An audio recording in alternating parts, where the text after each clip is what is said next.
Hello ನಮಸ್ತೆ, welcome back to my channel. ಇವತ್ತು ನಾನು ಚಪಾತಿಗೆ ಒಂದು ಒಳ್ಳೆ ಕಾಂಬಿನೇಷನ್ ಪಂಪ್ಕಿನ್ ಕುಂಬಳಕಾಯಿ ಪಲ್ಯ ಮಾಡ್ತಾಯಿದ್ದೀನಿ. ನಾನು ಅರ್ಧ ಕುಂಬಳಕಾಯಿ ತೊಗೊಂಡಿದ್ದೀನಿ.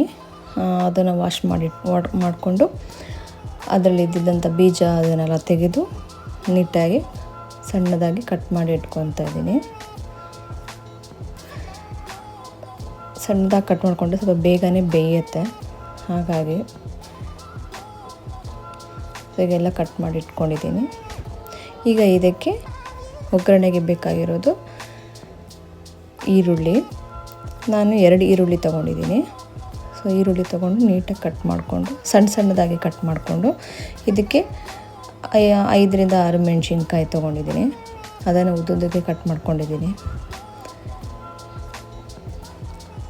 ಕಟ್ ಮಾಡಿಟ್ಕೊಂಡು ಈಗ ಅದಕ್ಕೆ ಜೊತೆಗೆ ಕರಿಬೇವು ಹಾಕ್ಕೊಂಡಿದ್ದೀನಿ. ಈಗ ಒಂದು ಬಾಣಲೆಯಲ್ಲಿ ಸ್ವಲ್ಪ ಎಣ್ಣೆ ಹಾಕ್ಕೊಂಡು ಒಗ್ಗರಣೆಗೆ ಸಾಸಿವೆ, ಸ್ವಲ್ಪ ಕಡಲೆಬೇಳೆ, ಸ್ವಲ್ಪ ಉದ್ದಿನಬೇಳೆ ಹಾಕ್ಕೊಂಡು ಫ್ರೈ ಮಾಡ್ತಾಯಿದ್ದೀನಿ. ಈಗ ಇದಕ್ಕೆ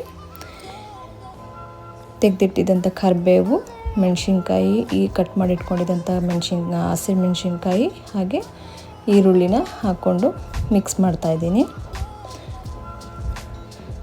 ಸೊ ಈರುಳ್ಳಿ ಬೆಂದಿದ ನಂತರ ಅದಕ್ಕೆ ಕಟ್ ಮಾಡಿ ಇಟ್ಕೊಂಡಿದ್ದಂತಹ ಕುಂಬಳಕಾಯಿನ ಹಾಕ್ಕೊತಿದ್ದೀನಿ.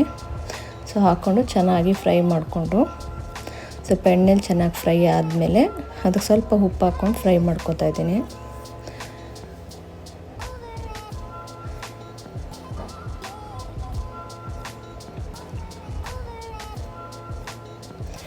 ಚೆನ್ನಾಗಿ ಮಿಕ್ಸ್ ಮಾಡಿಕೊಂಡು ನೋಡಿ, ಎಣ್ಣೆಯಲ್ಲಿ ಸ್ವಲ್ಪ ಚೆನ್ನಾಗಿ ಫ್ರೈ ಆಗಬೇಕು.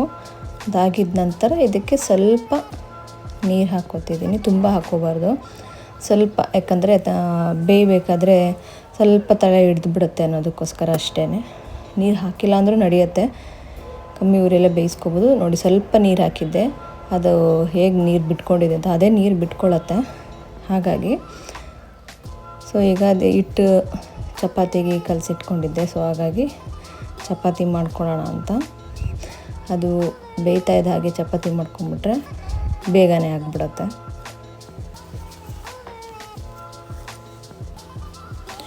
ಸೊ ಚಪಾತಿಗೆ ಒಂದು ಒಳ್ಳೆಯ ಕಾಂಬಿನೇಷನ್ ಅಂತಾನೆ ಹೇಳ್ಬೋದು. ನನಗಂತೂ ತುಂಬ ಇಷ್ಟ. ನೋಡಿ, ಅದು ನಾನು ಹಾಕಿ ಸ್ವಲ್ಪ ನೀರು ಜೊತೆಗೆ ನೀರು ಬಿಟ್ಕೊಂಡಿದೆ ನೋಡಿ. ಹಾಗೆ ಈಗ ಅದು ಫುಲ್ಲು ಡ್ರೈ ಆಗೋವರೆಗೂ ಚೆನ್ನಾಗಿ ಬೇಯಿಸ್ಕೊಬೇಕು. ಕೆಲವರು ಇದಕ್ಕೆ ಸ್ವಲ್ಪ ಶುಗರ್ ಹಾಕ್ಕೋತಾರೆ ಸ್ವೀಟ್ ಇರಲಿ ಅಂತ. ಕೆಲವೊಂದು ಕುಂಬಳಕಾಯಿ ಅಷ್ಟು ಸ್ವೀಟ್ ಇರಲ್ಲ. ಈ ಕುಂಬಳಕಾಯಿ ಸ್ವಲ್ಪ ಸ್ವೀಟ್ ಇರೋದ್ರಿಂದ ಇದಕ್ಕೆ ನಾನೇನು ಶುಗರ್ ಹಾಕೊಳ್ಳೋದಕ್ಕೆ ಹೋಗಲ್ಲ. ವಿಡಿಯೋ ಪೂರ್ತಿ ನೋಡಿ, ಎಲ್ಲೂ ಸ್ಕಿಪ್ ಮಾಡಬೇಡಿ. ಸಬ್ಸ್ಕ್ರೈಬ್ ಮಾಡಿ, ಲೈಕ್ ಮಾಡಿ, ಹಾಗೆ ಕಮೆಂಟ್ ಮಾಡೋದನ್ನ ಮರಿಬೇಡಿ. ಬೇಯ್ತಿದೆ ನೋಡಿ, ಆಲ್ಮೋಸ್ಟ್ ಫುಲ್ ಬೆಂದಿದೆ, ಡ್ರೈ ಆಗ್ತಾಯಿದೆ. ಇದಕ್ಕೆ ಸ್ವಲ್ಪ ಕಟ್ ಮಾಡಿ ಇಟ್ಕೊಂಡಿದ್ದ ಕೊತ್ತಂಬರಿ ಹಾಕ್ಕೋತಾ ಇದ್ದೀನಿ.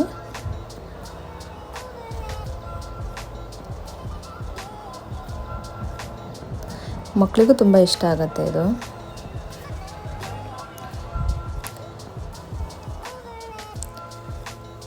ಆಲ್ಮೋಸ್ಟ್ ರೆಡಿ ಆಗಿದೆ. ಕುಂಬಳಕಾಯಿ ಪಲ್ಯ ರೆಡಿ. ಈಗ ಚಪಾತಿಗೆ ಹಂಚಿಟ್ಕೊಂಡು ಚಪಾತಿ ರೆಡಿ ಮಾಡ್ಕೊತಾ ಇದ್ದೀನಿ.